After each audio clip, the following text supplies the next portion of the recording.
नमस्कार मित्रांनो, तुमचं इजॅक्युलेशन लवकर होणार नाही, तुमचा स्टॅमिना वाढेल, असे बरेचसे रील मला पण येतात, तुम्हाला पण कदाचित येत असतील. पण माझ्याकडे क्लिनिकमध्ये येणारे 10 पैकी 8 पेशंट या जाहिरातांना बळी पडतात आणि त्याच्यामुळं आपलं लैंगिक आयुष्य ते स्वतःच खराब करून टाकतात. आणि या रीलमधून केव्हा केव्हा आपल्या इंटरेस्टिंगचा टॉपिकचा आपण जर पूर्ण रील बघितला तर त्याच्यानंतर आपल्याला 5, 7, 10 रील तेच येत असतात. तर असेच काही काही लोक आपल्या इंस्टावर किंवा फेसबुकवर किंवा यूट्यूबवर येतात आणि स्वतःचेच आपले फॉर्म्युले काहीतरी बनवतात.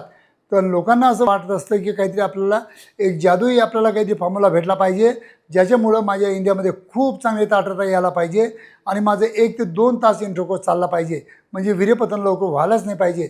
असे फॉर्म्युले शोधत शोधत ते या रीलला नक्कीच बळी पडतात. आणि तोच माझ्या क्लिनिकमध्ये तुम्ही आलात तर ड्युरिंग द काउन्सिलिंग मी तुम्हाला नेहमी काही काही पथ्यपाणी सांगत असतो. ते यासाठी सांगत असतो की जेणेकरून तुमचं हार्ट मजबूत जर असेल, तुमची बॉडी जर चांगली असेल तरच तुमचा बेडवर परफॉर्मन्स चांगला होऊ शकतो. उगीच आपले काहीतरी फॉर्म्युले या लोकांचे ऐकायचे आणि ते तसं करत बसायचं, मला वाटतं याच्यामध्ये तुमचा टाईमपास होतो. आणि काही काही लोक तर असे सांगतात की जर तुम्ही हे फॉर्म्युले करत नसाल तर हे पावडर मागवा, हे च्यवनप्राश मागवा, हे अमकं मागवा, टमकं मागवा, असे बरेच तुम्हाला विकण्याचा पण प्रयत्न करत असतात. तर मित्रांनो, अशा जाहिरातींना किंवा अशा रीलला बळी न पडता आपलं लैंगिक आयुष्य चांगलं मजबूत आणि बळकट करण्यासाठी हे आपल्याला काही काही चांगल्या सवयी लावणं अत्यंत गरजेचं असतं.